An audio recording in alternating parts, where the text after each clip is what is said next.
স্বার্থপর এই দুনিয়া, খোদার কসম কারো জন্য থামে না, বড় স্বার্থপর।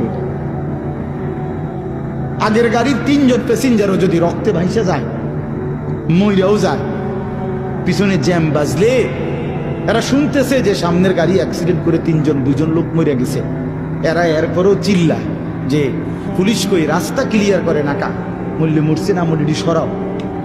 কারো হাতে সময় নাই। স্বার্থপর এই দুনিয়া, কারোর জন্য থামে না রে বাপ। হ্যাঁ, যেদিন বাপের জানাজা পড়ে, যেদিন বাপের লাশ কবরে দাফন করে, সেদিনও বংশধর সন্তান ছেলে মেয়ে ঘন্টাখানিক 2-4 ঘন্টা কাইন্দা কাটটা হইল, রাতের বেলা ঠিকই ভাত খায়। হ্যাঁ, তাই না? পাশের ঘর থেকে খানা আনে, আবার ওরা ঠিকই খায়। স্বার্থপর দুনিয়া যে থামে না রে ভাই, থামে না দুনিয়া। ওই জন্য আমাদের কারোর জন্য থামবে না। তুমি আমি মরে গেলে শেষ। আবারও বলছি এই কথাটা, আমি মরে গেলে এরপরে পৃথিবী যত আধুনিকে হোক না কেন, আমার কি কথা বুঝছিনি? আমি মরার পরে যদি সবার ঘর স্বর্ণের বাড়ি হয়ে যায়, তো আমার লাভ হইল কি?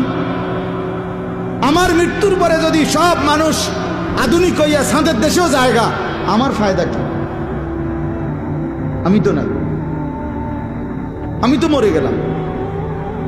যে কবরে চলে গেল সে কি আর ফিরে আসবে? আল্লাহ আমাদেরকে বুঝ দান করেন।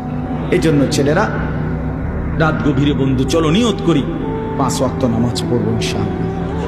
ভাইয়া নষ্ট হইও না, নষ্ট হইও না, চরিত্রহীন হইও না বাপ। আমার একটা শেষ অনুরোধ, তোমরা ছেলেরা যারা, তোমাদের কাছে আমার শেষ আবদার, তোমরা সবাই জানো ভাই